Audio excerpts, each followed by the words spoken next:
Mics are on. Yes, sir. Yes, sir.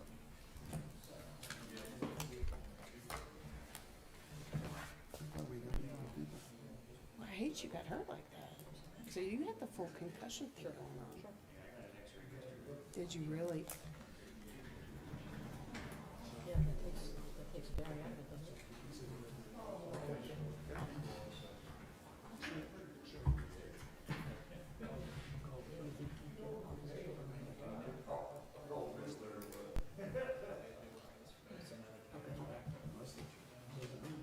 Okay.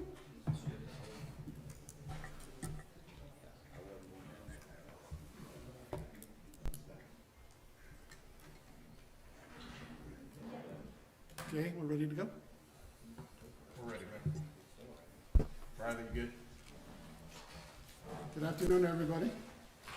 Welcome to the February 8th council meeting for Beach Mountain. Call to order. Please mute your cell phones in case they go off while we're holding our meetings. Really appreciate it, thank you. I need to adopt the agenda. Need a motion? Make a motion. Second. All in favor? Aye. Mr. Cyclone? It's your turn. Do we have any public comments? We got two more to go. Yeah, no, but I just wanted to. Oh, yeah. I misunderstood.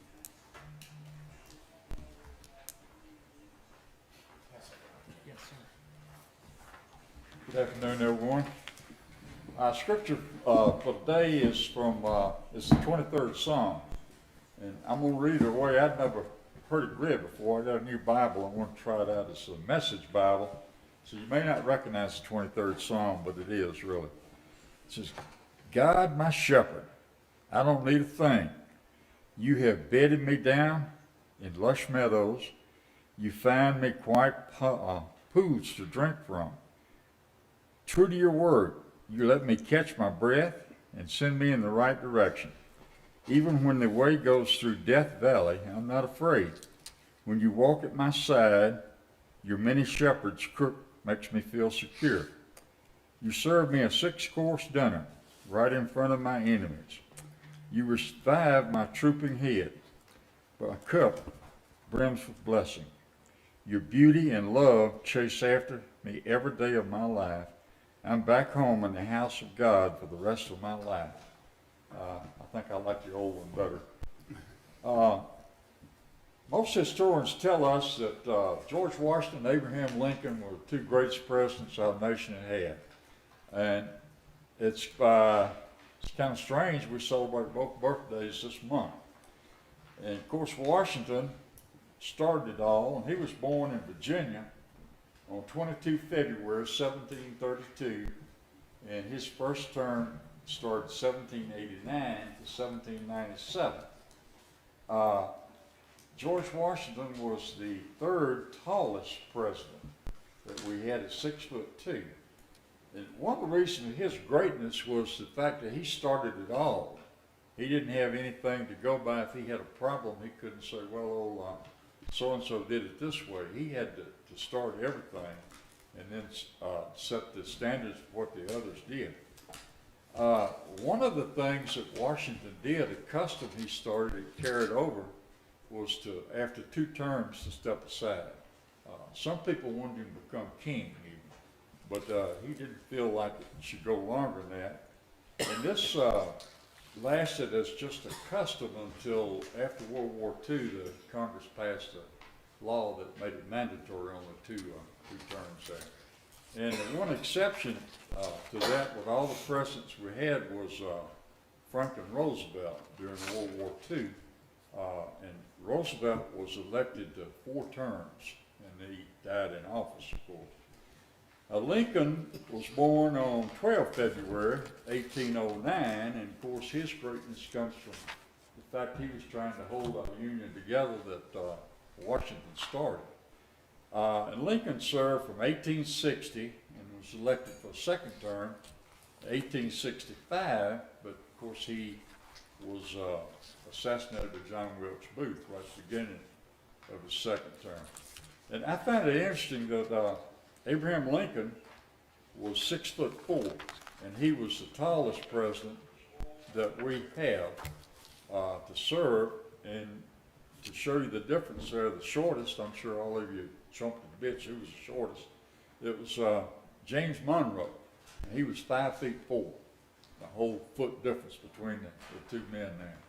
And Lincoln's greatness, I said, came from holding the Union together, but both men called upon God in their times of great stress and turmoil, and of course both of them, it was great stress and turmoil with that.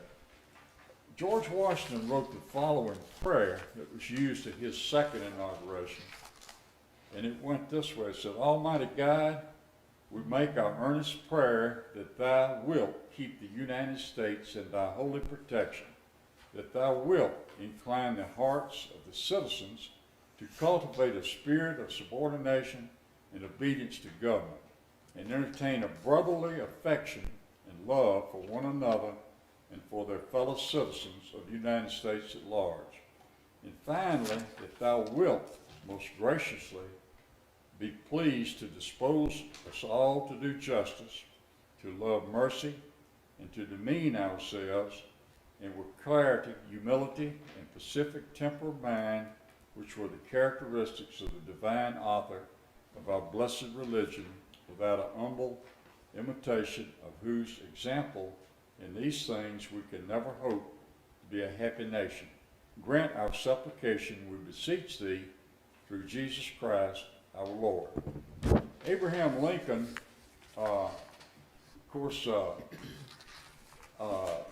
also called upon to God there, both, and this is from Lincoln's second inaugural. It's not exactly just a prayer, but the whole thing seemed to be a prayer. I thought it was kind of interesting that they both asked God to invoke mercy as well.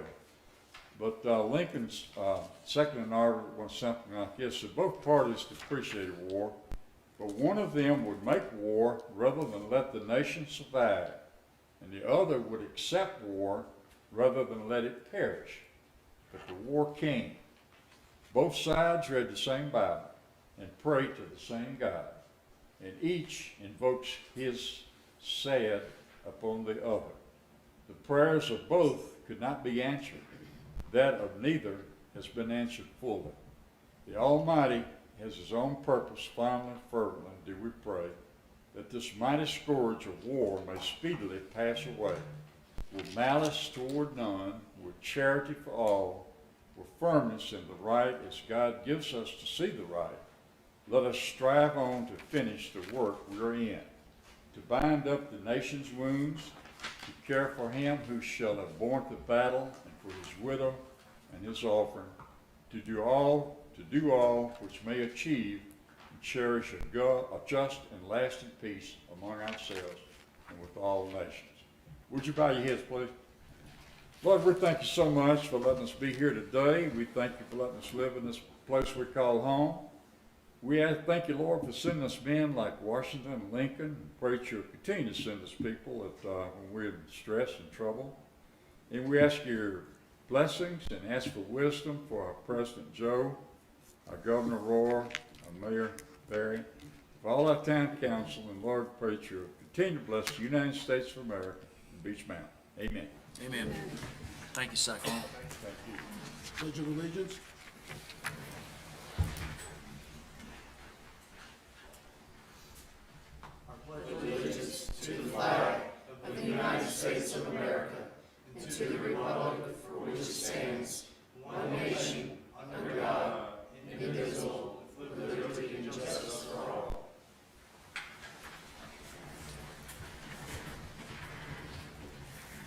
Okay, public comments. I have Nick Wilson. Thank you. Nick Wilson, 513 Charter Hills Road. Been living up here since 1995, full-time for the past eight years. I kind of survey the neighborhood where I live on Charter Hills and Tamarack and Overbrook Trail, and I would like the town to once again address the pickup of the limbs and the leaves that are on Beach Mountain. while driving up here today and looking over those properties on that area, there are only about 4 piles of limbs and leaves that are on that, on those roads. And it's my understanding they're only allowed 4 pickups per year per property owner. And I would like the town to reverse that and say it doesn't matter how many times people try to pick up their limbs and such, because they try to make that property look good for all of us. And I hope that, that the town will consider that for sure. The second thing I want to do is compliment the town a great deal for what we've done on these last 2 snowfalls and how we've taken care of the streets and the roads that we have in this property. And they've just done a marvelous job, and thank you very much for watching out for all of us. Thank you. Thank you. Bob?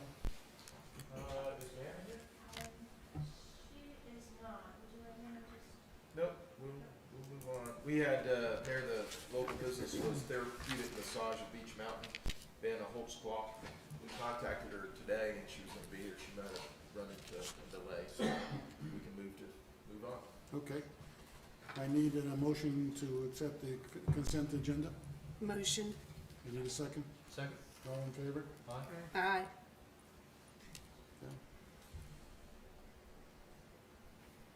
Okay, recommend approval for West Consultant, that's the company that's doing our water and sewer. I need a motion to, Oh, so moved. Second. all in favor? Aye. Okay. Board members, committee member terms and appointments. We have a position at the rec center. Do we have a motion? Nomination? Yes, I'd like to nominate Ben Swadley. I'll second. All in favor? Aye. Motion approves. There also gonna be a change at the chair at the TDA. We're replacing Sandy Carr, who's done a great job. I need a motion for somebody to replace her. A nomination. A nomination? Motion to. A nomination to have her replaced. Okay, I would nominate Mandy to be chairwoman. Mandy Taylor. Yes, yes, sir. Second. All in favor? Aye. Aye. Aye. Opposed. Okay, four agree, 1 opposed. New business, Watauga County Tax Administrator Larry Warren. You have a bulletproof vest on? You got your bulletproof proof vest? I was advised to wear one, but Mr. Eggers assured me I wouldn't need it. I don't know about that. You'll find if I'm a friend or not. So good afternoon, it's good to see you. As you know, I'm Larry Warren, Tax Administrator for Watauga County. We're wrapping up our 2022 revaluation. Our last one was done 8 years ago in 2014. We've contracted with Vincent Valuations in helping us with this revaluation. And joining me is Ryan Vincent, owner of that business, and he's got a informative presentation to present to you. Yeah, so the He gets messenger, the fun job. messenger gets shot. I see how this works. I can do it if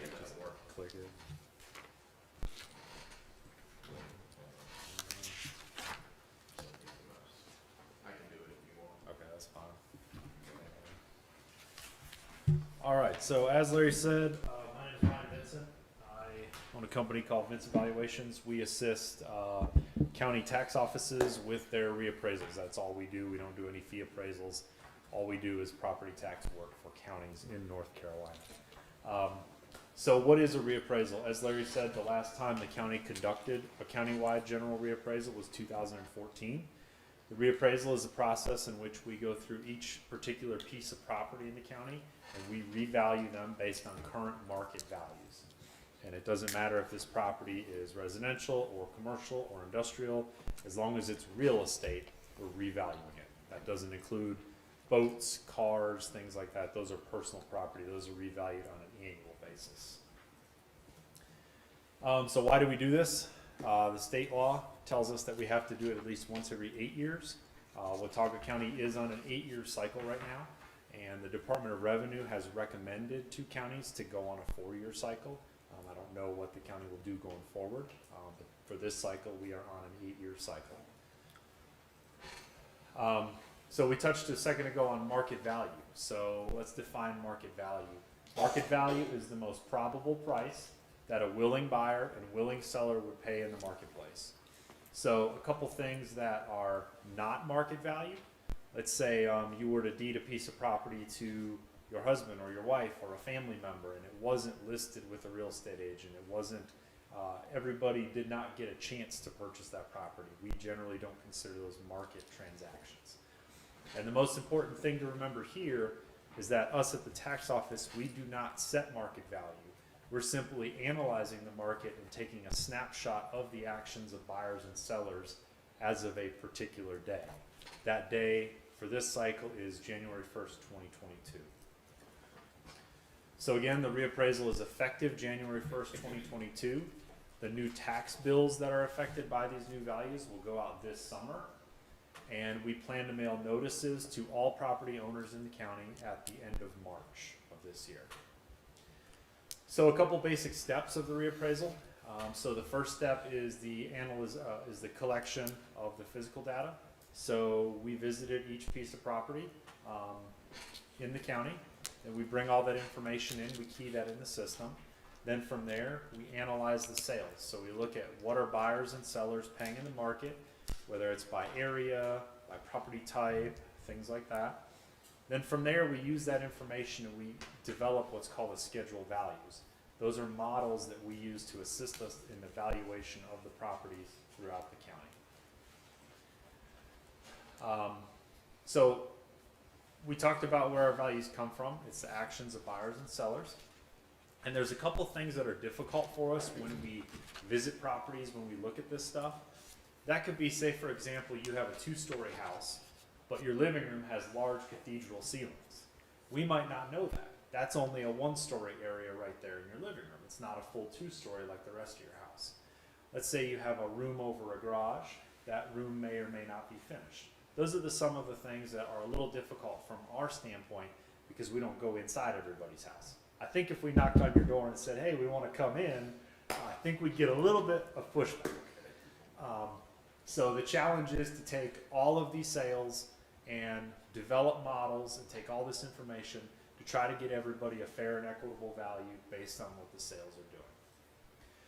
So a couple reasons why we have to do it this way. So we're a little different than a fee appraiser. Let's say you go to refinance your house, you go to purchase your house, you'll have a fee appraiser come there. Well, the fee appraiser is responsible for appraising one piece of property or one house as of a particular day.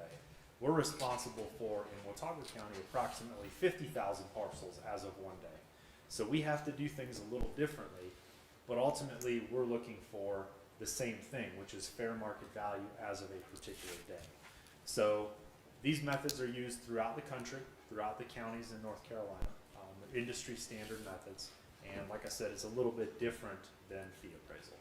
Do you mean ask a question now, or when you get done, finished with the presentation? That's up to you guys. Wait till you're done, Okay. and then you'll get better. Then I'll get bombarded. That's We fine. don't want to interrupt you at this point. That's okay. So some of the things we do to test our values, the major thing we do is called a sales ratio study. So we do these not only countywide, but we do them neighborhood by neighborhood.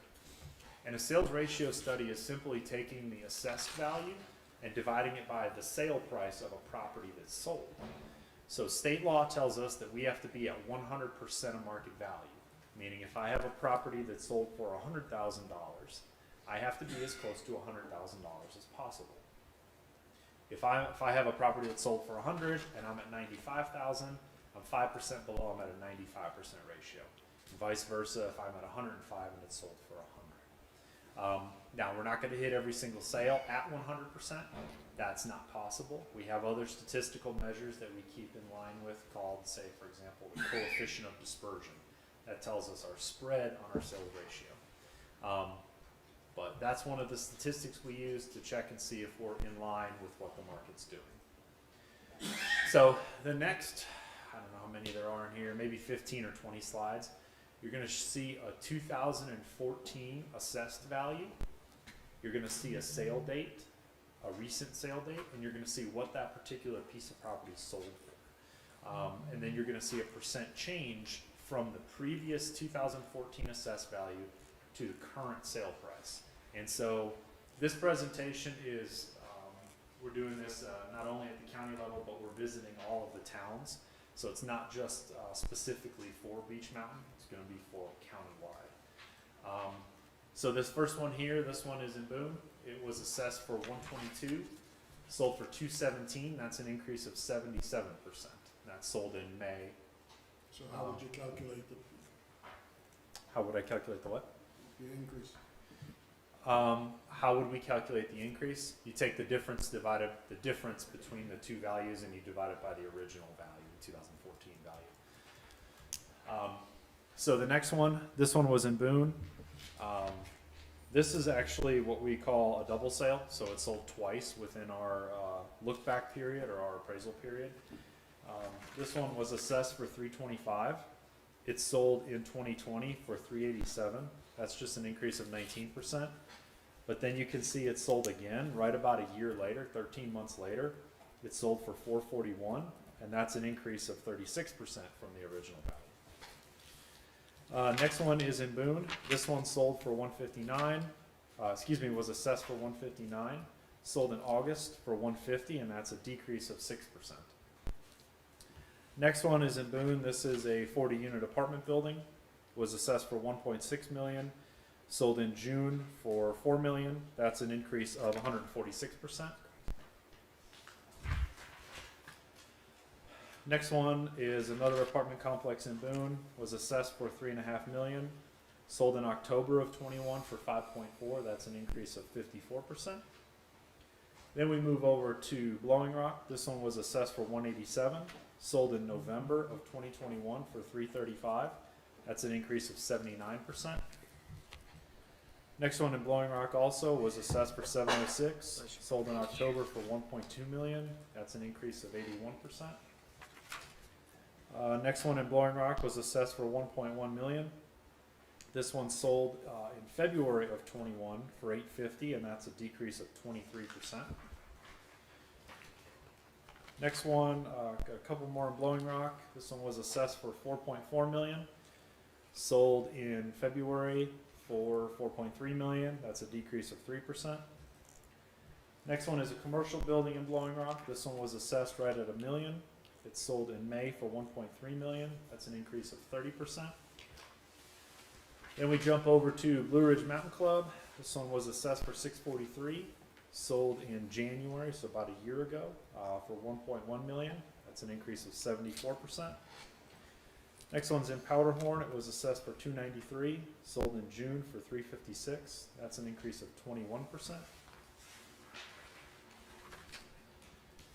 Going over to Todd, this one was assessed for 289. Sold in March of 21 for 449. That's an increase of 55%. Next one in Meat Camp was assessed for 109. Sold for 237. That's an increase of 116%. Next one was assessed for 298. Sold in June for 480. That's an increase of 61%. Next in Laurel Creek, this one was assessed for 171. Sold in May for 250. That's an increase of 46%. Coming over to your neck of the woods, this one was assessed for 98,000. Sold in July for 275. That's an increase of 179%. Next one was assessed for 155. That sold in August for 285. That's an increase of 83%. Then in Seven Devils, this one was assessed for 278. Sold in August for 460. That's an increase of 65%. Next one was assessed for 432. sold for $812. That's an increase of 88%. Going over to Banner Elk, this one was assessed at $578, sold for $520. That's an actual decrease of 10%. In Fosco, this one sold for $170. Was assessed for $170, sold for $293. That's an increase of 72%.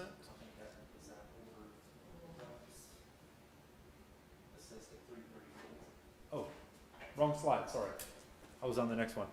This one was assessed for $334, sold for $700. That's an increase of 103%. And the next one in Valley Crucis, that was assessed for $783, sold in September for $1.4 million. That's an increase of 79%. And we got this one in Houndseer was assessed for $257, sold for $342. That's an increase of 44%. And in last one in Yanalasi, this one was assessed for $859, sold right at $1 million in July, and that's an increase of 16%. So, as you can see, we go through different areas of the county, and things are changing at different paces from where they were. It depends on location, it depends on the size of your house, the age of your house, the condition. All those factors play into the valuation. So, next thing we're going to touch on is appraised value versus tax rates. So at the tax office, we're responsible for half of the equation that goes into your property tax bill. That's the assessed value. And the other half of that is the tax rate. That's set by the elected officials and the taxing jurisdictions, both within the county and the towns. And the two of those come together to equal your tax bill.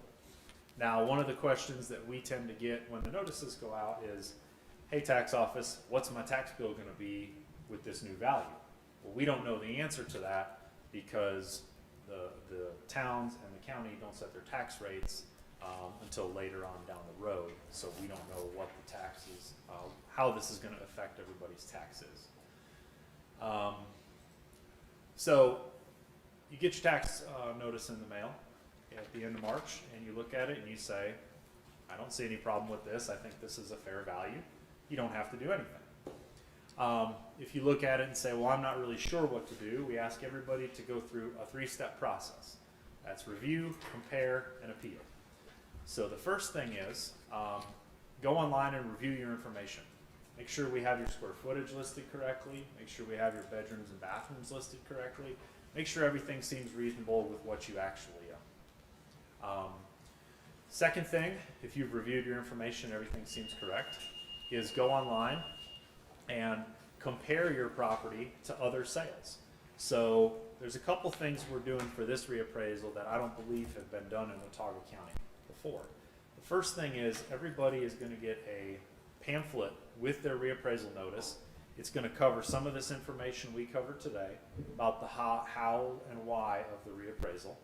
It's also going to have a couple websites on there that you can go online and you can review this information. It's going to walk you through this process. So when we talk about compare, we're going to have a website with all of the sales from 2020 and 2021 on the internet. So you can go on and look at the map and see what your neighbors are paying for their houses.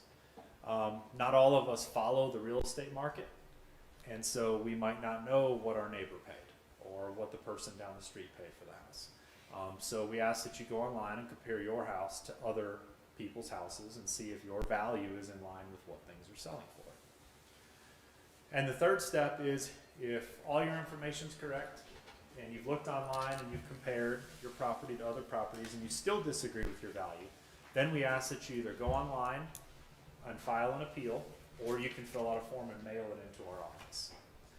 A couple reasons. If you do decide to file an appeal, there's a few things we ask that are not necessarily valid reasons to file an appeal. The first one is the percent of change from the last reappraisal. Sometimes we'll get appeal forms in and it says, my value went up 50%, I want to file an appeal. Well, appeals need to be based on value, based on sales and information. So the amount of change from the last reappraisal is not necessarily a valid reason to file an appeal. Another one is the affordability of the expected taxes. So we touched on a second ago, we don't know what the new tax bill is going to be based on this information.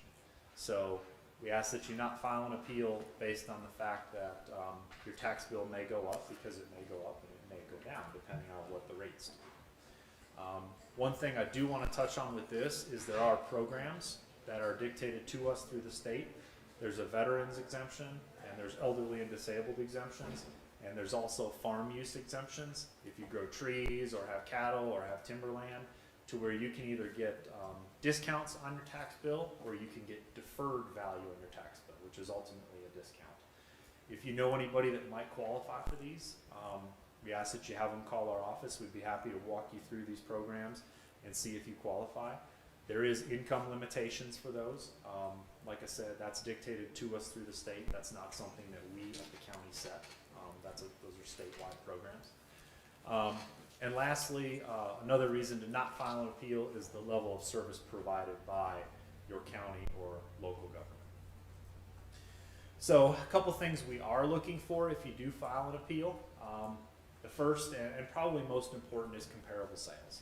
So if we have a value of $200,000 on your house and you feel that that's too high or too low, believe it or not, people appeal and want their values raised. It's not just an appeal to decrease, it's an appeal to increase. We ask for comparable sales, and those could be from our website, those could be from an appraiser, from any real estate professionals you may know. Let's say your property has some damage. You feel my property's not worth this because my roof leaks or I have foundation problems or something like that. We would ask for pictures of those issues, any estimates you may have from contractors or builders to say, hey, it's going to cost $10,000 to fix this foundation problem. We would take all that into account during the appeal process. Lastly, with rates being so low as they are and the market being as hot as it is, there's a lot of people not only refinancing but purchasing homes. And so there's a lot of fee appraisals out there right now from homes. If you have a fee appraisal that's substantially different than your tax value, that could be evidence to be used in your property tax appeal also. We're looking for evidence as close to January 1st, 2022 as possible. If you have a fee appraisal that's typically more than a year, maybe 2 years old, we usually wouldn't consider it because the market's changing so fast that that information is old and not applicable to a January 1st of 2022 date. So, a couple things to recap here. If there's any data errors with your property, we can fix those fairly quickly. If you know anybody that might qualify for one of the exemption or exclusion tax relief programs, please have them contact our office. Appeals should be based on value and not the change in value or the expected property taxes to be paid. One of the things that, one of the most important things we want to touch on is to get your appeal in, if you do choose to appeal, as early as possible. But the deadline to file an appeal is April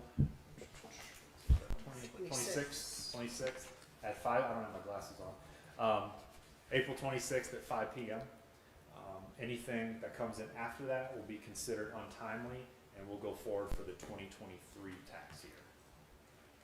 So a couple key dates. The effective date is January 1st, 2022. We plan to mail notices on or about March 17th. We'll begin our initial Board of E&R appeal hearings on April 5th, and the deadline is April 26th at 5 p.m. to file an appeal.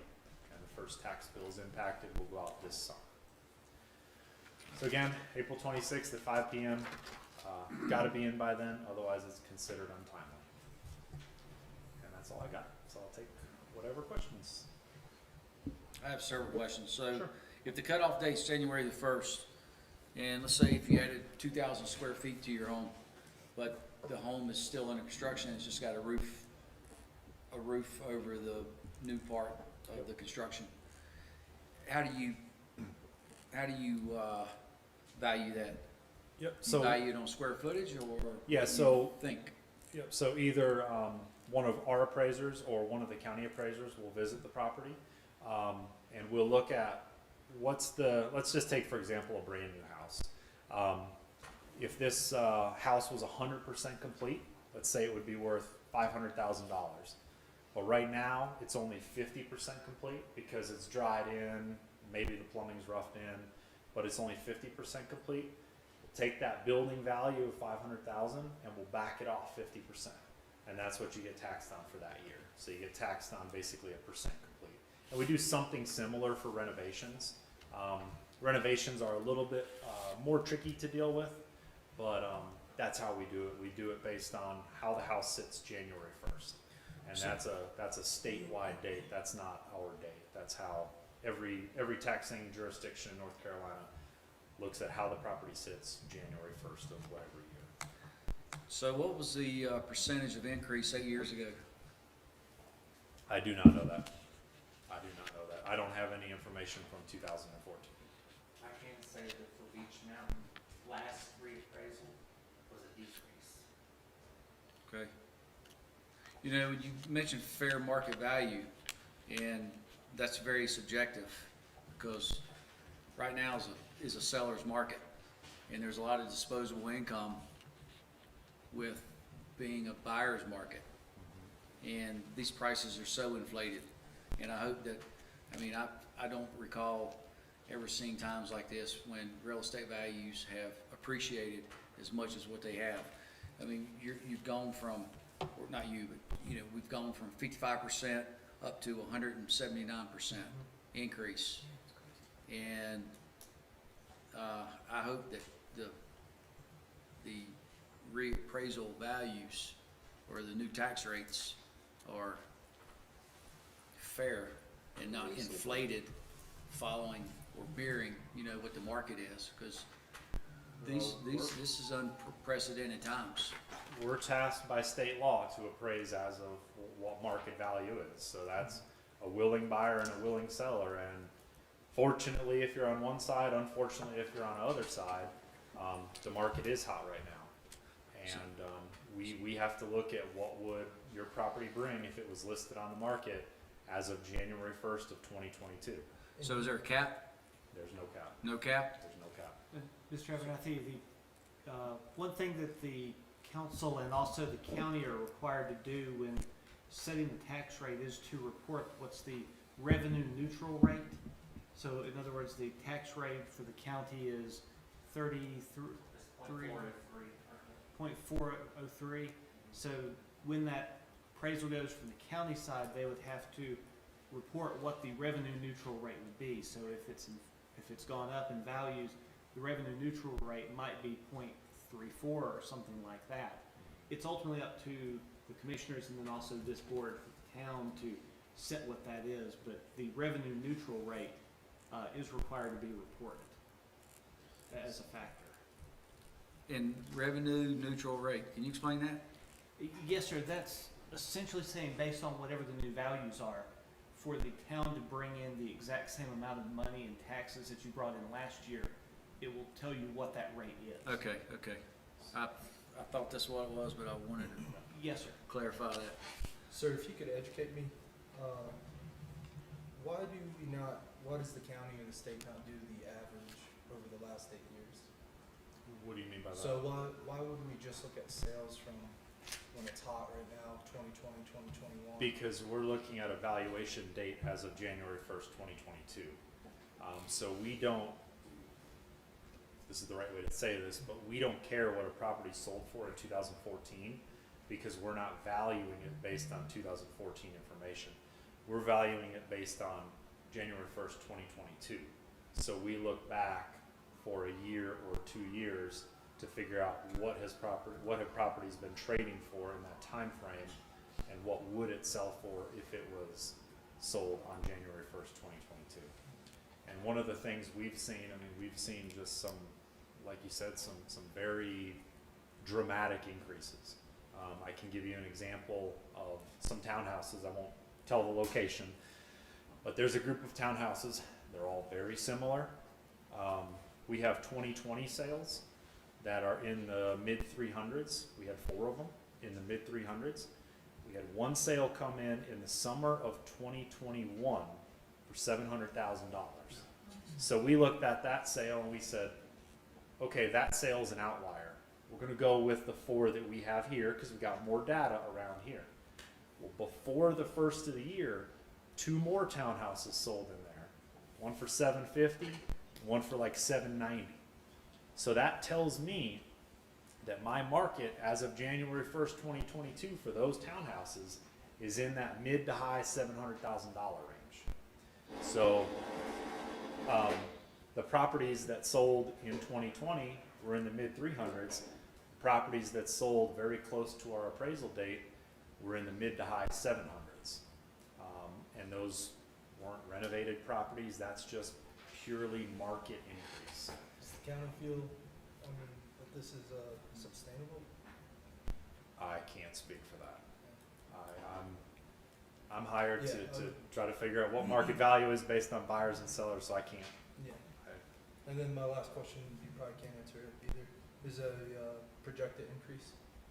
Any idea what? At this point, we're still looking through our sales that have come in at the end of the year. We were waiting for all the December deeds to get processed through our office.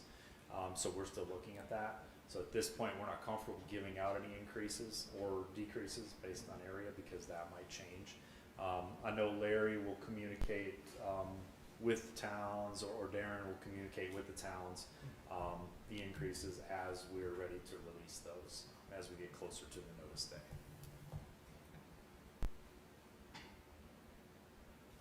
Any other questions?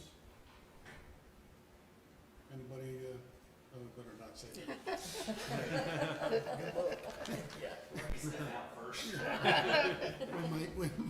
Somebody might take us seriously. Is it, Larry, does it, Bob, about the ambulance service? You can, but he won't know anything about it. It's Darren that's gonna take I care asked of it. Darren to come and speak today and he didn't answer. He's got the tax guys, he made sure he didn't show up. We're trying to get our ambulance situation resolved. All right, anybody got any other questions? Yeah, that's it.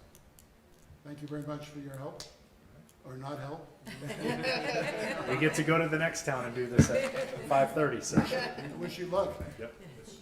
Thank you. Yep. Thank you. Thank you very much. Thank you. Bob? She's here. I'd like to introduce from Therapeutic Massage Beach Mountain, Vanna Holsclaw. Hi, how is everyone? I am right down here at 405 Beach Mountain. And I'd love to see you guys. I offer integrative massage. I do a little bit of neuromuscular. I do trigger point therapy, Swedish, some Esalen massage, anything for relaxation. I also do like a lot of like focal point stuff. Some people just have bad neck or bad back. And I just try to take care of a little bit of all of it.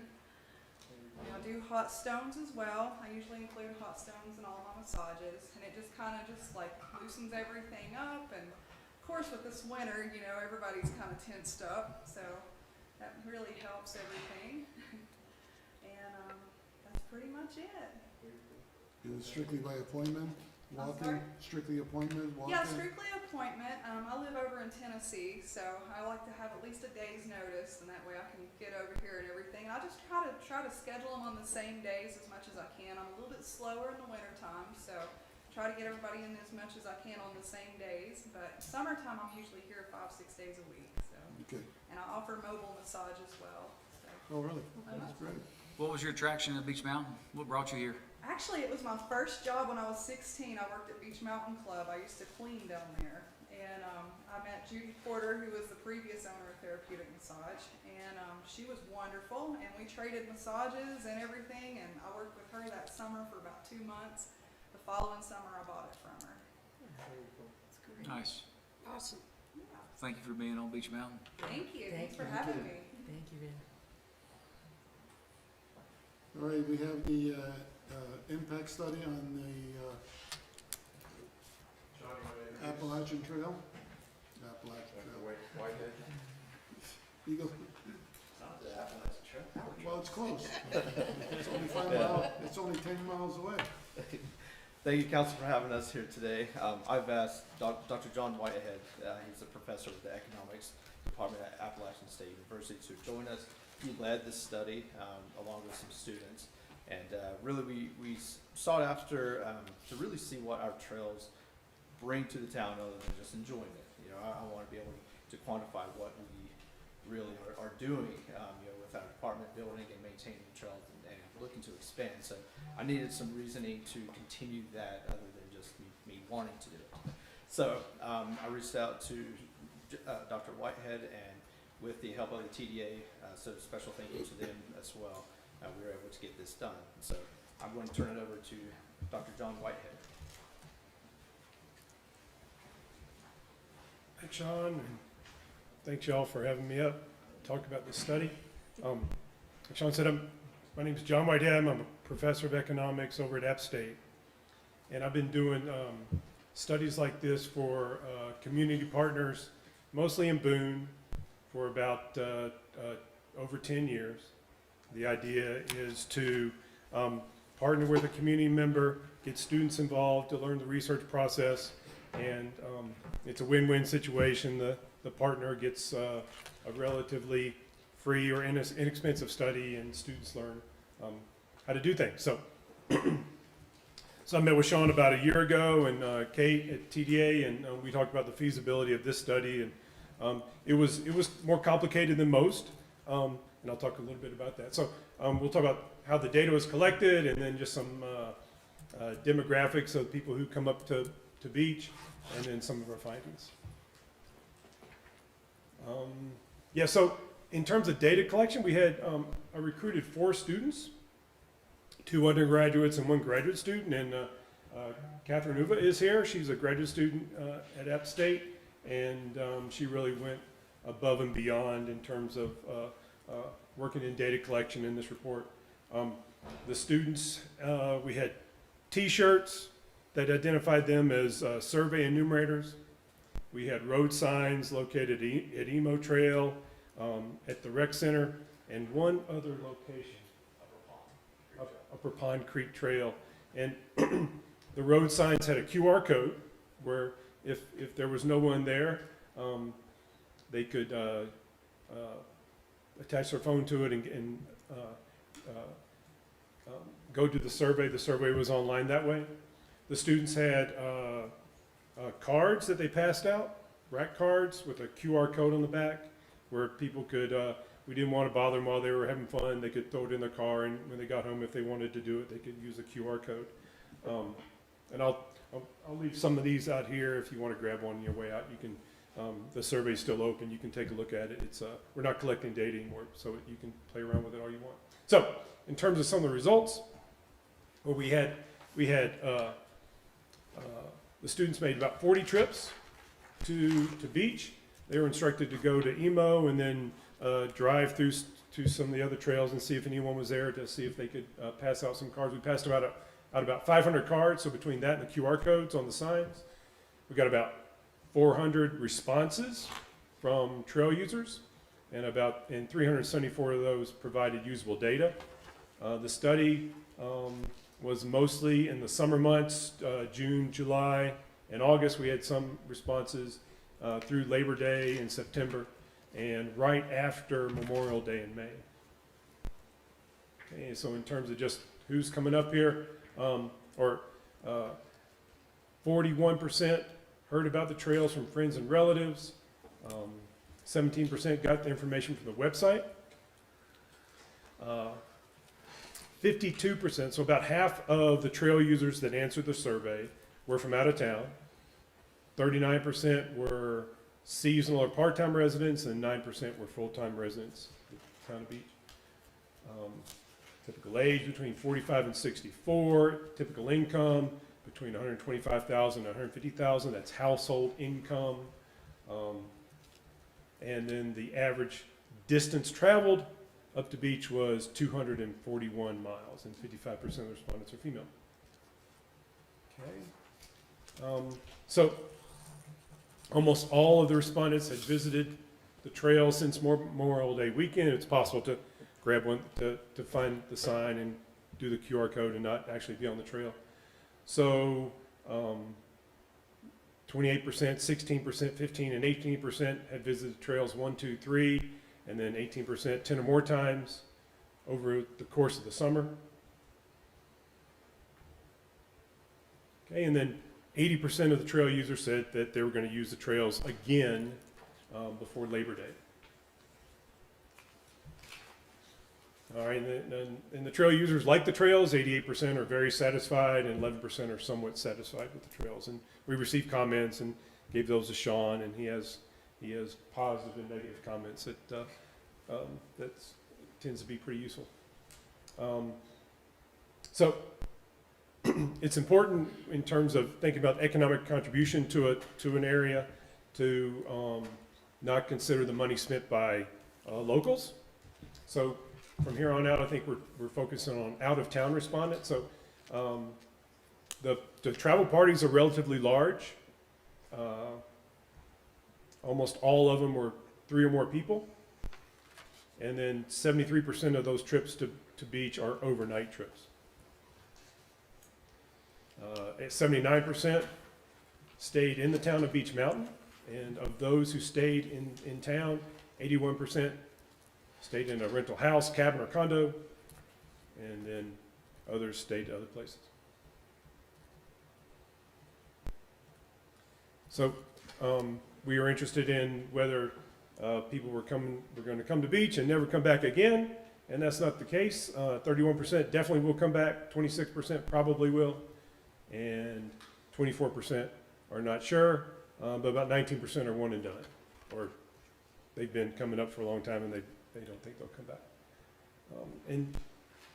In terms of where the money that's spent in town, $239 is spent on lodging, an average of 84% on restaurants, $46 on groceries, and $34 on other things. And this is Those numbers that you just mentioned came from folks filling out the actual survey? yes, yeah. These are people who these are people from out of town who come to beach with, and this is the total spending by their travel party. Could be their family or friends, and yes. Okay, so in terms of so next we estimate the economic contribution to the local economy from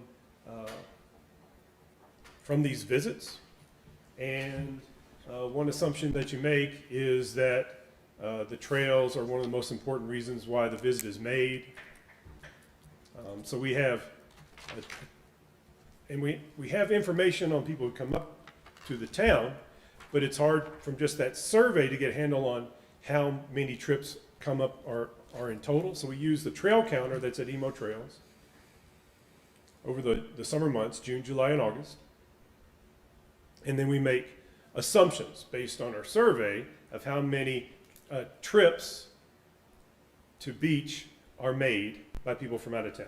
So we make conservative assumptions based on the number of trips people take and the number of people in the travel party. And then we make optimistic assumptions. The most optimistic assumptions leads to 3,800 travel parties, and the most conservative assumptions leads to 1,200 travel parties. So you have any data to make these assumptions? The data comes from the survey on the number of trips people make and the number of travel parties. And then we twist and turn those around and apply it to the number of people who are counted on the trails. That seems high. And I should say that this is a methodology that I've used in the past. I've done several studies like this. The one that I think Sean saw that led him to contact me was for the town of Boone and Rocky Knob a mountain bike park. So similar, these are similar, this is a similar way of getting to this that we use for that. I should say I've also done, I worked on the Beach Mountain metric bike ride that was up here for 4 years. That one's a lot easier to do because I had an email list and we just emailed them after the event and asked them how much they spent. That was cut and dried. So for that study, we had a number. For this study, we have a range of numbers. So taking the amount that we think people spent, taking and applying that to the range of travel parties that travel up here, We think that the amount of spending is somewhere between 500,000 and 1.5 million. And I have economic multipliers obtained from the Bureau of Economic Analysis, and they have a RIMS 2 model of local economy. So I have multipliers for the I call it the high country multipliers. It's Ashe, Avery, and Watauga County. And a multiplier is an estimate of how much a dollar spent in a local area turns over before the money leaves. So you can just imagine if you go to a restaurant and you pay for your meal, the people at the restaurant receive the money and spend some of that locally and spend some of it elsewhere. So applying those multipliers gives that range, 700,000 to about 2 million. So out of the 23,000 folks that you think that came through the Emerald Outback, how many of those folks or hikers used, because when you talk about Emerald Outback, that's not owned by the town. So out of the 23,000, what percentage of those hikers use town-owned trails? We have that information, but I don't have it in my head right now, so I can get back to you on that. Yeah, we've got the whole list, and or you can check out the online survey to see what the question looks like. But we have the whole list of all the trails all through town, and they would check off the ones that they went to. So I can get back to you on that. I'd like, if you would provide that information to our town manager, I'd be interested in seeing what that percentage is of the Emerald Outback that's not owned by the town versus town-owned trails. Yeah, I do know that most of the visitation is to Emerald Outback. What was the cost of this survey?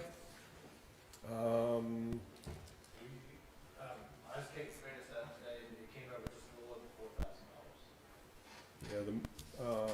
Yeah, the only cost was for the students. They received travel reimbursement and a stipend for each trip that they made up here. And I received $0.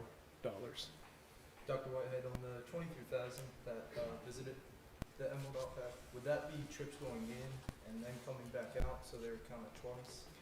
That's what it should be, yes. I was talking to Sean earlier, and I need to go back into my spreadsheet and check and make sure that that's what we did. There's not a presentation I make where I have a little moment of panic like that, where did I make something wrong? So I'm going to check on that. So there is a possibility that number would be cut in half then? Yes, there is that possibility that number is going to be cut in half. But I think that should have been I mentioned hope- that should have been mentioned previously rather than stating that 23,000 visitors came through the Emerald Outback. And 3 months. I mean, that's a little misleading. well, So, Also, we have to count how many deers pass through it also. let's not say that word. I knew you were going to say that. So there are some outliers that could affect this, but also there are some numbers that we're not getting. So yes, traffic goes in and out of Emerald Outback. There's also a lot of traffic that goes in Emerald Outback and they exit through other trail systems. There's also traffic that comes into Emerald Outback that never even use our trailhead. We have a lot of people that come from the ski resort. They enter this right off the summer road, right into the trails. Same thing if they exit off of West Bowl Connector, you'll never see them again coming back through there. And then there could be occasional, at the same time you could be saying if John and I would walk through at the same time, it's going to read us as one person. That's just something I can't change about the trail counter. And so if there's large groups, it's not going to hit off every single person in that group. So that 22,000, yes, there are some outliers, but there's ways that, I would say the number would not be cut in half by any means. I think maybe it would be decreased some, but I couldn't tell you how much or what that percentage would be. Were the students there for like a full day counting, on a busy day and then? the students were asked to be there for 2 or 3 hours, and they had no role in counting. Their only role was to pass out these and try to get as many people they could as to fill out the survey. I should say there's a 2-page report that lays out all the assumptions that is going to be peer reviewed by the director of our research center. He has not gotten to that. He's completing some of his other freebie reports that he does over the course of the year. But once that's peer reviewed, I'd be happy to send that to Sean, and at that point, I would be pretty confident in what those final numbers are. Any other questions? Well, this is a statement. You know, I think this is kind of a starting point, but I think a lot of this information that was, and thank you for your time and everyone else's time that was involved in this. I think this is a starting point, but I think that some of this information is inconclusive. And, you know, when you mention methodology and assumptions, it's, I don't know if we're gonna have to base any financial decisions on what we do with our trail system down the road, but, you know, it's kind of hard to make a financial decision off assumptions and not have data, I mean, hard data. But again, thank you for providing this information and the time that your team spent out on the trail system. I will say this, just as advice to anyone who hires a consultant. Every study contains assumptions that are made. A consultant who comes to you and tells you what the number is, then you should be, that's the red flag of caution that should be raised. If they know what the number is, then that's the problem. Thank you. Thank you Thank very you. much. Thank you.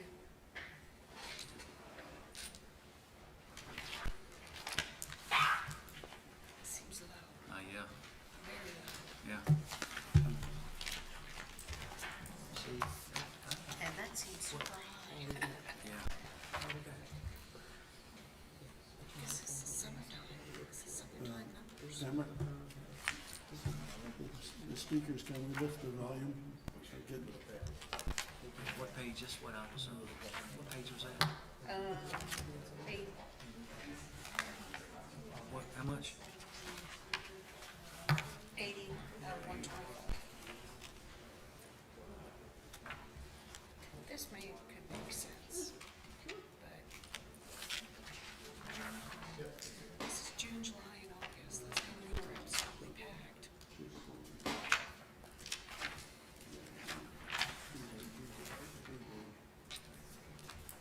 See, these numbers are saying low. uh, Three people?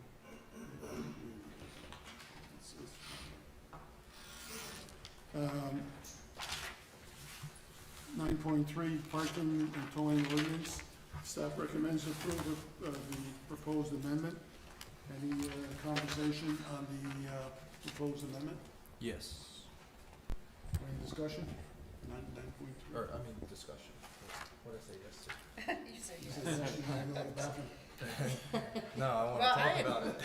I had a question, and Mayor and I talked a little bit about it, was the town's liability on the vehicles. And just so the public knows, you know, if we're towing cars using town property and we tear the door off a car, who's liable? Or is it the motorist or the town or what? I'll defer to the town attorney. Well, we certainly do maintain our defense of governmental immunity. Since we're not doing this as a proprietary action, we're doing this essentially to alleviate hazards and remove hazards. So that would be my first point, is that we would have immunity from any lawsuits. If we did have a claim, this would be covered by our policy that the League of Municipalities handles for us. So our maximum out-of-pocket worst-case scenario would be our deductible. Do any other towns have a model similar to this? There are some other municipalities that do that. I know the city of Charlotte maintains its own record service as part of their work. I can't name anyone locally necessarily that has a town-owned tow truck, but the geography up here is much different than other places as well. So to follow up on Kelly's question, if you have a vehicle that's parked in the road that's creating either a hazard with fire ambulance or law enforcement, and they're parked in the road, what part of accountability do you hold the driver? Well, certainly they can be ticketed for obstructing traffic or obstructing a roadway and have to deal with that on a criminal citation at a later point.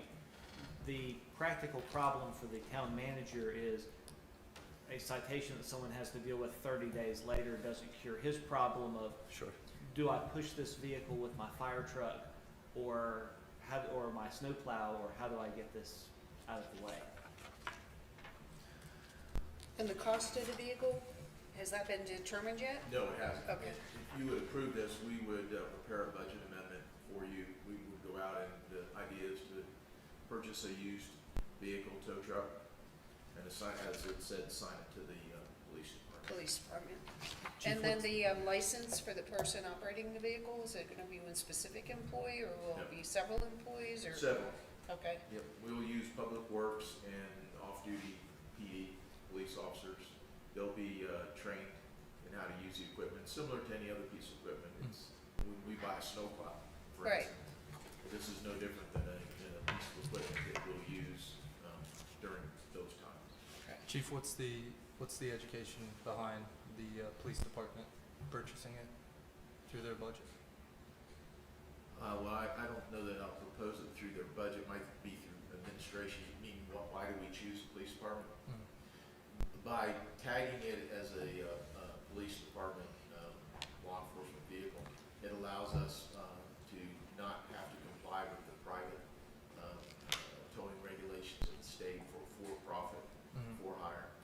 It'll be a town vehicle tagged and operated by the police department.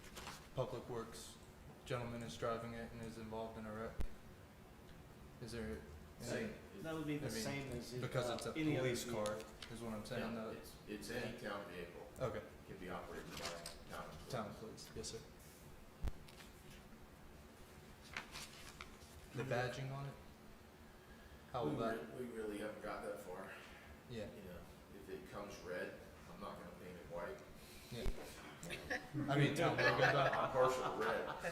I figured. If it comes yellow. But you know, is it identified as a It'll say Beach Mountain? Beach Mountain Police Department, and it'll have a department tag, similar to any vehicle the town owns. Yes, sir. It's gonna have a siren on it.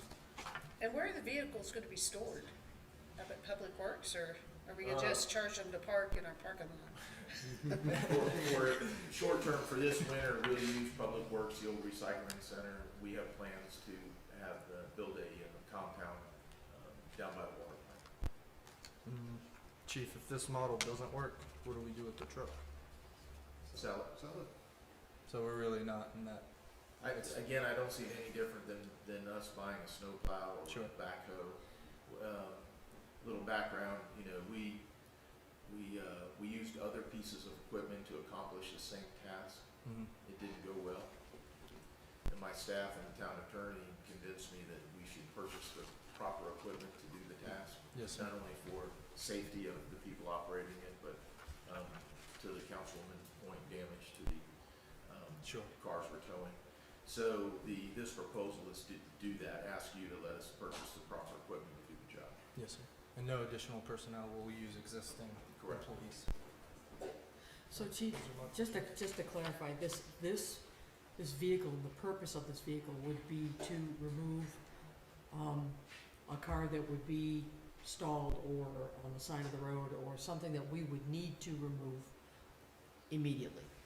The vehicle typically is in violation. Okay.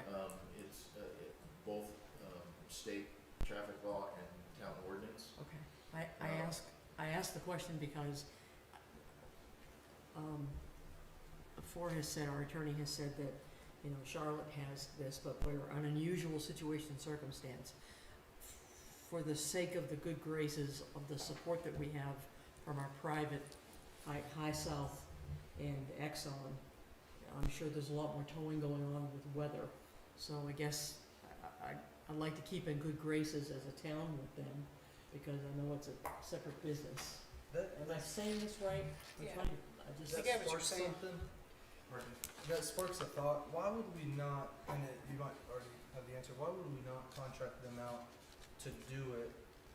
And to do it do it. service and then pass The cost alone? yeah, to the There consumer. is not a private tow company in Watauga, Avery, and Carter County, Tennessee, that would, we reached out to them on numerous occasions during the event, during the cars were blocked, and then subsequently after, to either, contract with them Yeah.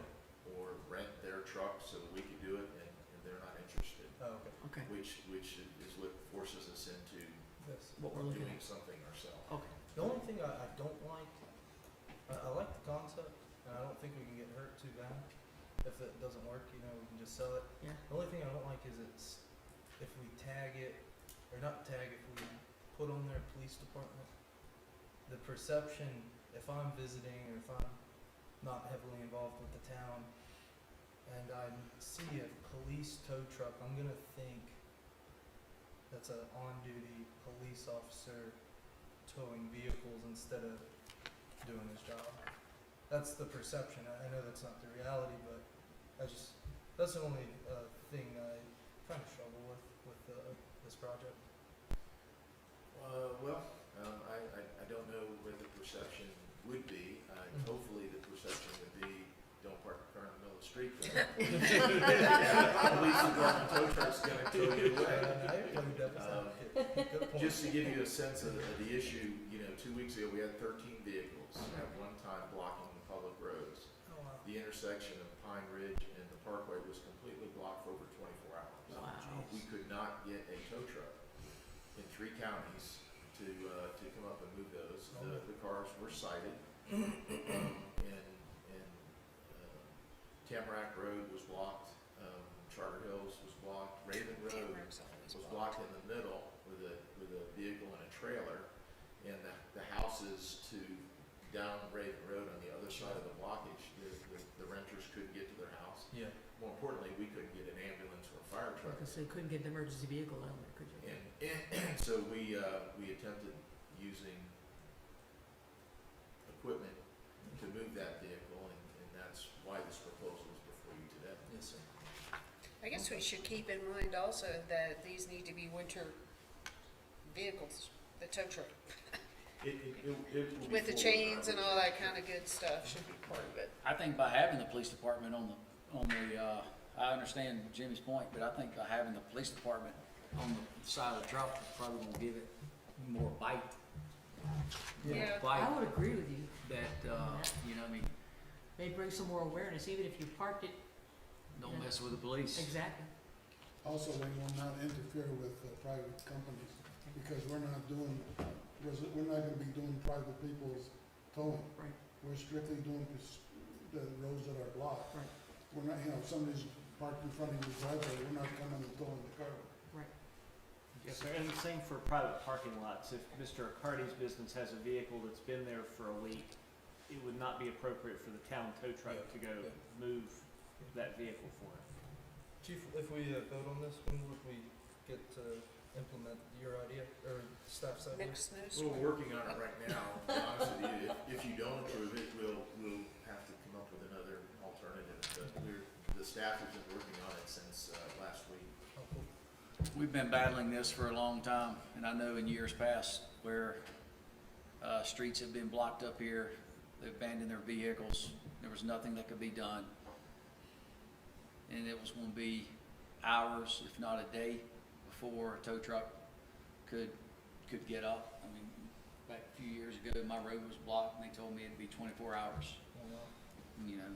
Fortunately, I had an alternative, but I think it's a good plan, and I think that, once it's implemented, that the return on the investment's gonna be, within a couple of years, and it's a win-win. It's a win-win for, fire, EMS and the police, and it's a win for the community. And it's a solution to a problem Absolutely. that then is on the driver's conscience, or not conscience, but you know what I'm trying to say. I'm in favor of it. Okay, I need a motion. Make a motion to purchase this vehicle. Yep. Second. I need a first. Second, we're all on. Second. I need all in favor? Aye. There you go, chief. You got your tow truck. Thank you. We'll be here tomorrow morning.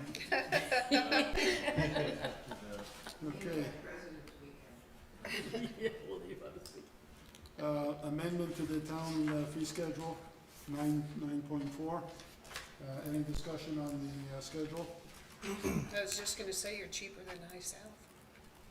So it's $150 to tow the vehicle and $100 To store it. Correct. And then, A citation. the chief will issue a state citation. which is what's that amount?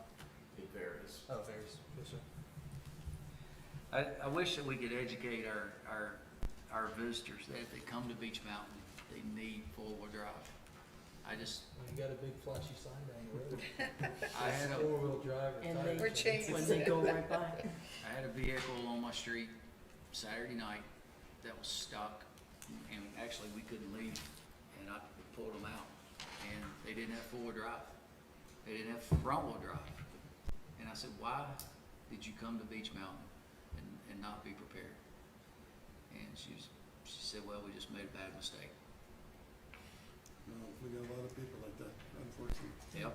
Yeah, I don't know, maybe once the word gets out that Beach Mountain is serious about towing, then maybe the real, the folks that have rental homes and whatever will emphasize.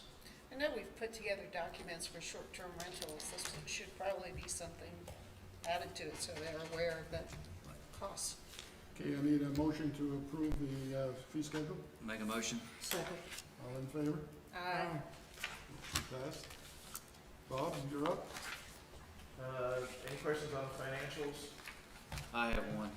Yes. Actually, two. Fine. I think I know the answer, but just to make sure that it's accurate. On page 97, under gains and losses, when you look to the far right column, it's got a 92%. I assume that's because of revenue that the town has collected in the past couple of months. You're on the water sewer? Yes, sir. Yes, that's correct. And then, same would apply on page 96, where you've got 84% for tax revenue. Yes, sir. As you know, our taxes start coming in November. So November, December, January, this is through December 31st. We're front-loaded on our taxes, so Right. we collect bulk of our taxes early on in the fiscal year. And so as we move forward, as with many of these things through the budget, you'll see those numbers come back in line with the benchmark at 50%. And one more, same page on page 96, under revenue summary, other sources. No, I'm sorry, other, right above other sources, where it's, Gains and losses? it's under gains and losses, but it says other. What all is encompassed in that? Yeah. Everything else that doesn't fit in those categories, Right. the mayor asks me this all the time. So, we're in the general fund, so we get a lot of revenue that doesn't necessarily fit into those interest income, miscellaneous income, state revenue. So selling a piece of property and we have gains and losses there. That is a catch-all. It could say miscellaneous, but it's all the other revenues that don't fit in the above. Okay. Is there any way we can adjust the current budget? I mean, it's never gonna it's always gonna show way out of whack. Because the current budget, I mean, we show $5,000. You talking about on gains and losses, Yeah, where, yeah. you know, Is there any way to bring it back in? I mean, Well- the money's there. It's just, is there any way we can bring it back into line? Steve's not here, but I would, I shouldn't do this. He told me, don't do this, don't answer without knowing. We could do a budget amendment and add to that 5,000 with the funds we already know we would, to bring the The budget. actual, Yeah, and typically we use the budget amendment process to. well, get us- discuss it with Steve and see if we can, Yep, because it's so far out of whack that it will always be. because exactly, We budgeted 5,000 and we've collected, 77,000. correct. So it'll never come in. I'll do that. I'll talk with the finance officer and we'll include that in the budget amendment if that's possible. Okay, that's all I have. All right, then we're to my report. Sledding Hill. Record numbers of visitors on the weekends. We've been having great success over there. My next bullet point was a great safety record. We haven't had anything go bad. No, but I just heard a helicopter. Yeah, I heard it too. And I saw my page. So I don't know what's going on over there, but we've had a good safety record up to today.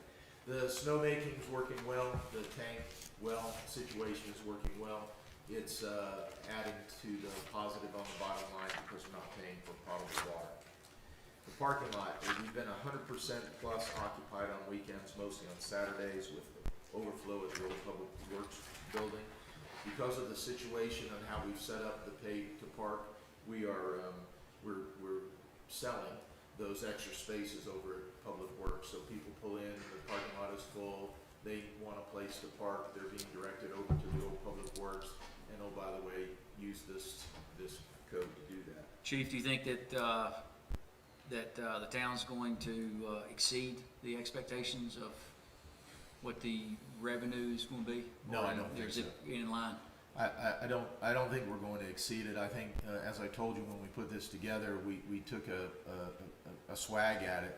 Once we get a year's worth of data, we'll have a better job as we go into this budget. And I think we're probably at about 66% of what we anticipated in revenue.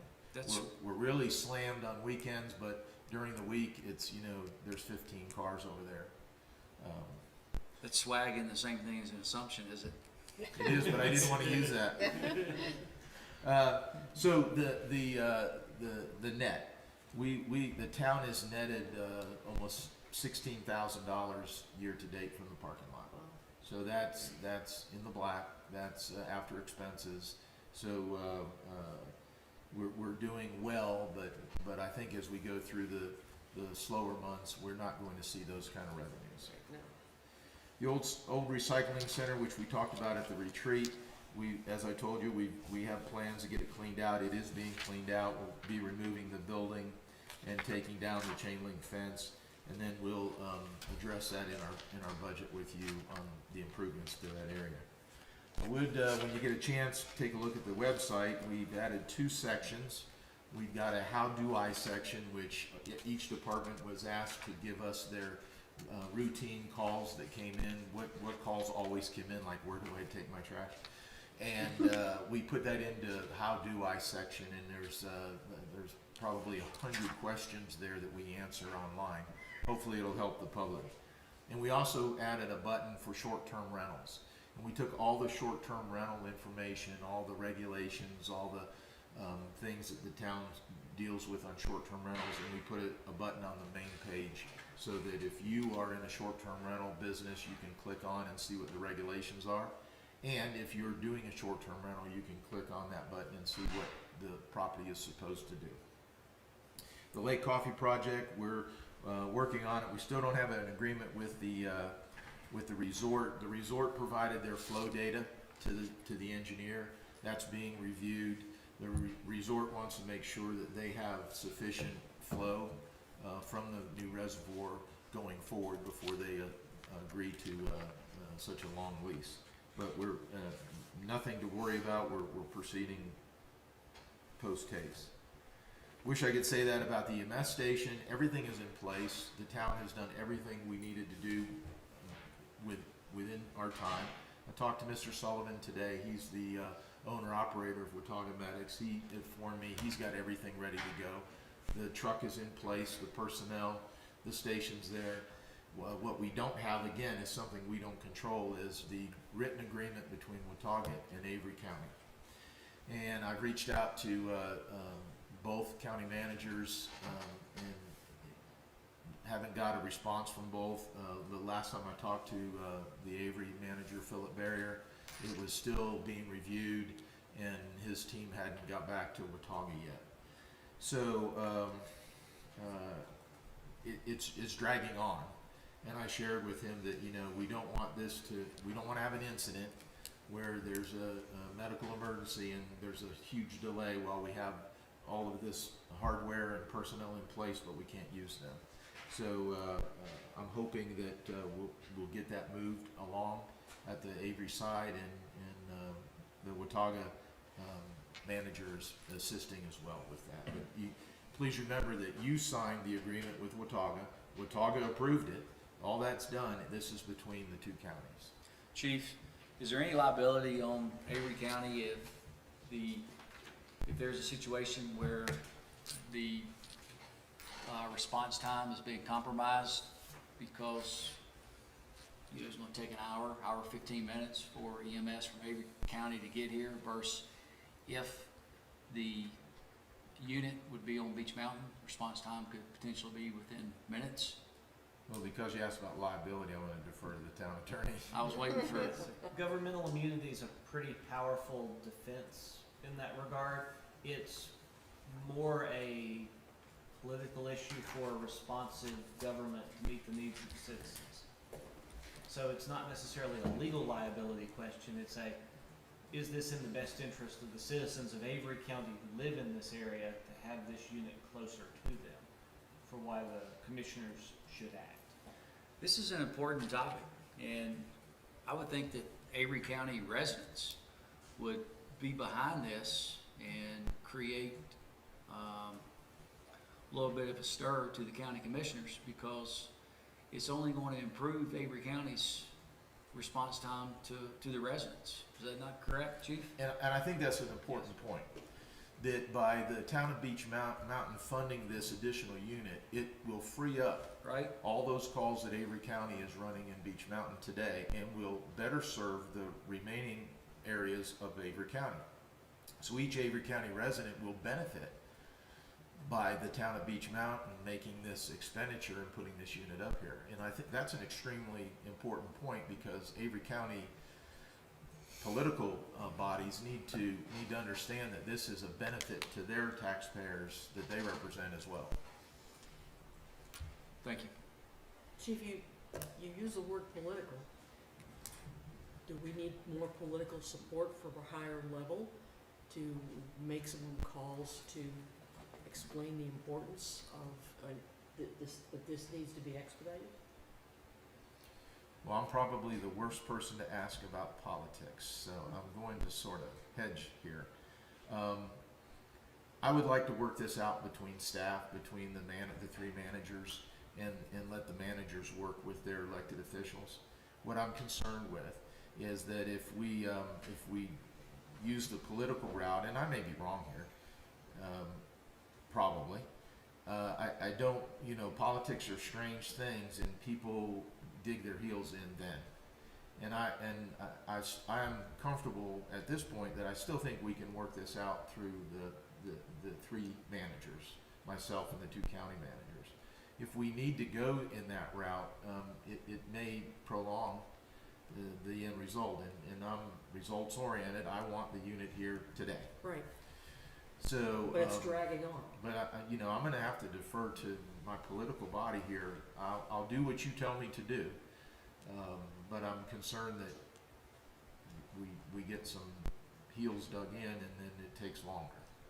If I can make a suggestion, I think you've hit upon the selling point to the Avery commissioners and to the Avery County manager of this is going to reduce response times and save lives for the folks in Avery County who live near here, but also it's going to reduce response times everywhere else in Avery County. And I know the county manager, because I've sat with commissioners before, every quarter or every 6 months sends out a list of response times usually it's by township, of how long does it take on average for an ambulance to get from a base to a call. And they keep those numbers and have that information. By the town spending its own resources to help supplement that, that's going to help citizens across Avery County, and it's really a win-win for everyone. And I think that needs perhaps more publicity to the Avery County commissioners and to the county manager, because it's a positive thing, not a why are you not cooperating approach.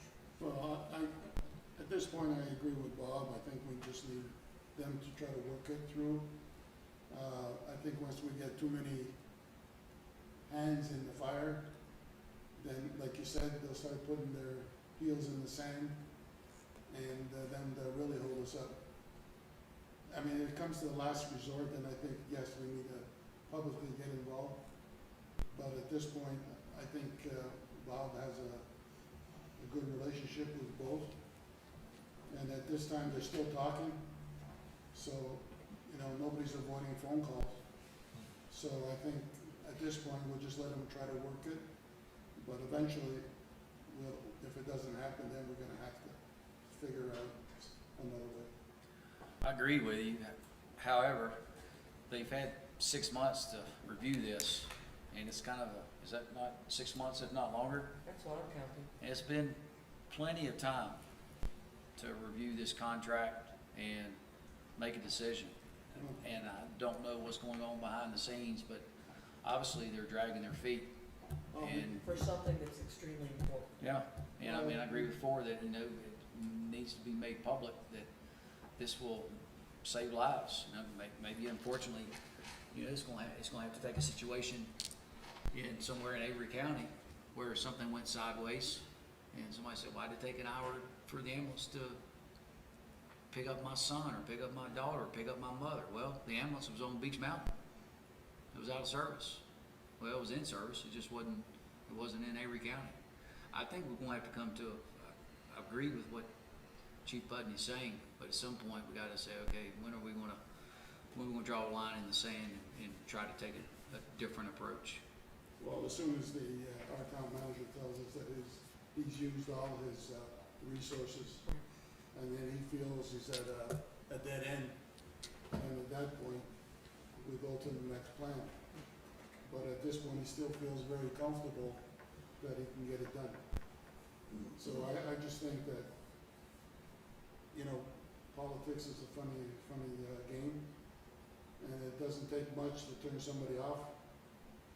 And the truth of the matter is that they're holding everything up, so we have to play nice sometimes.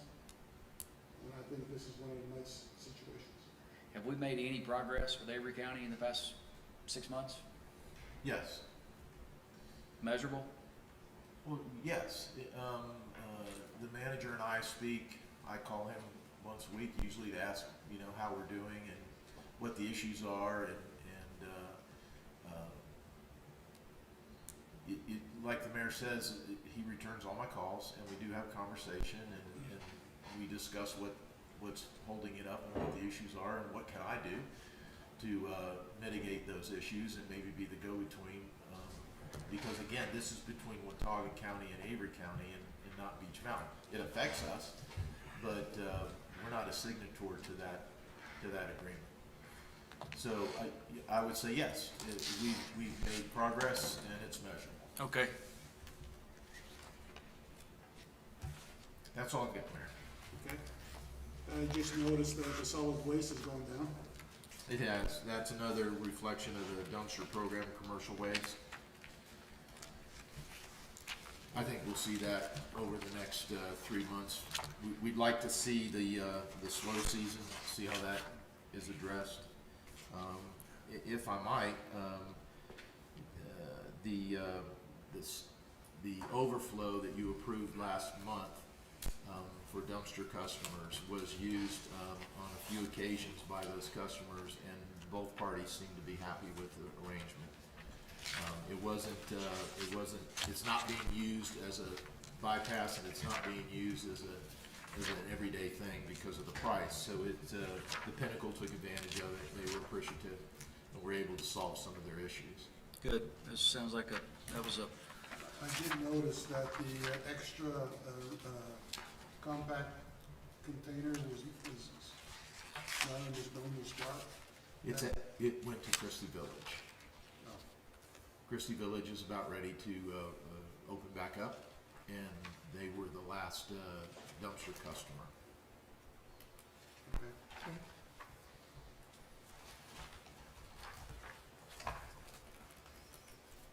Town council comments, Mr. Arcardi?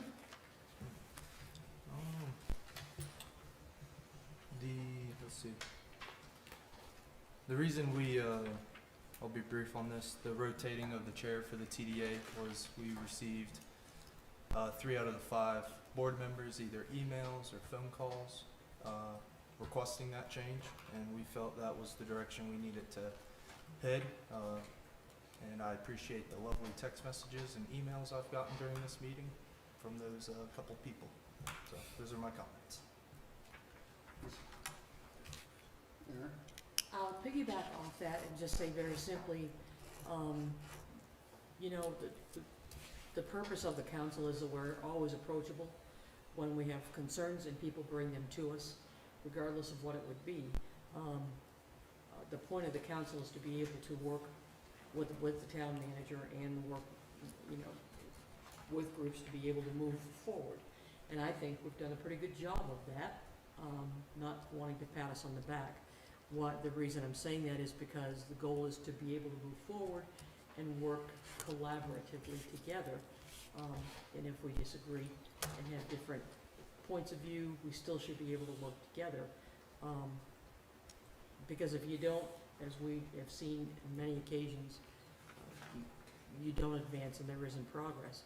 So when you do think that there's time for a change, you do what's best. And I think what was done today was for the best in the long run for the town.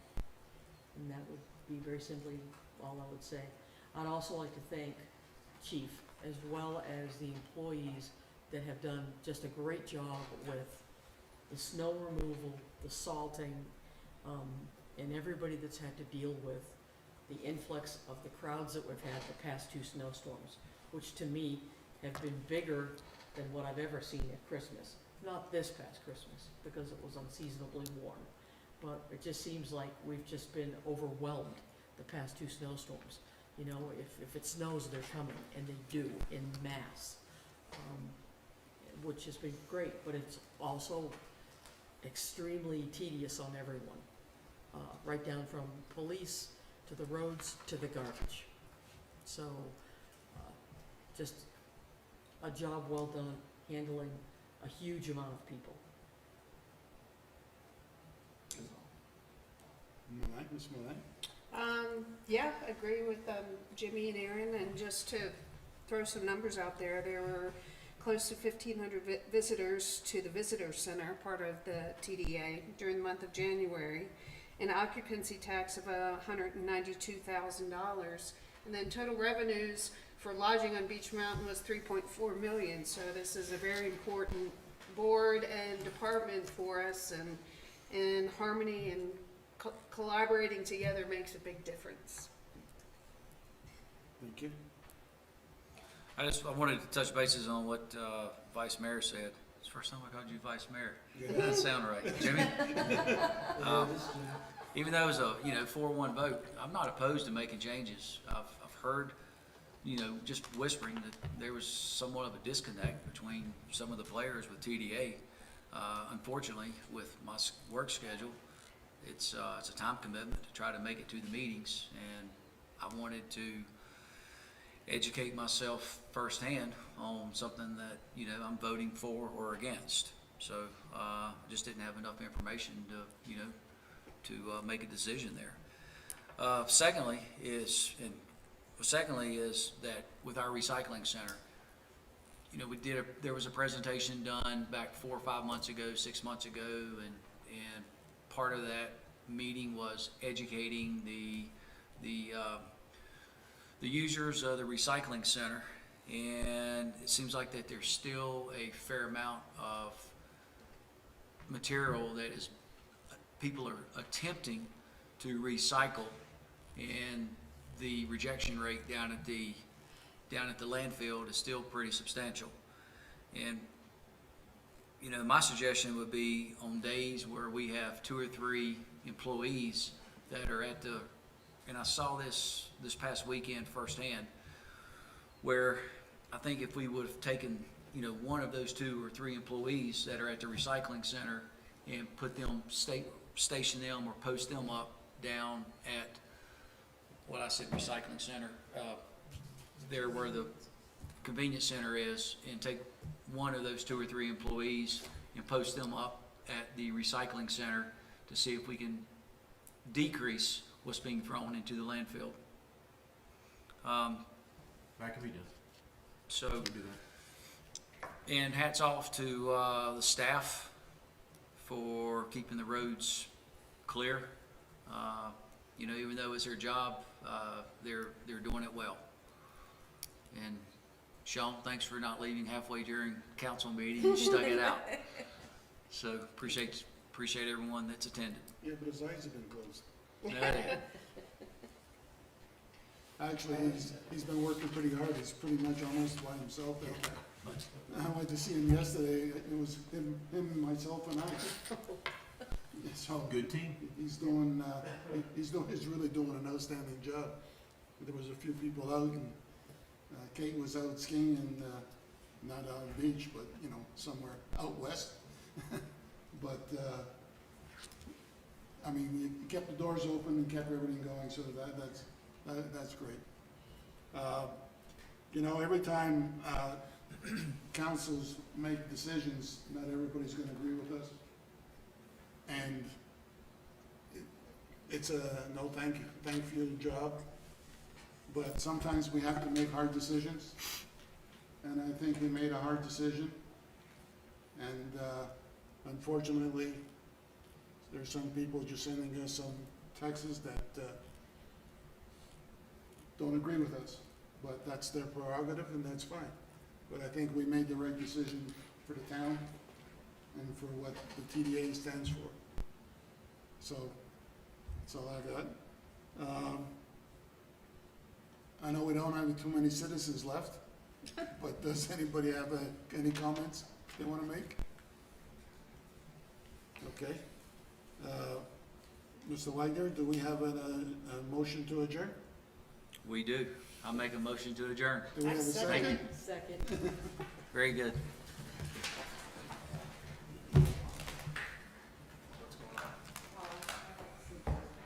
Okay.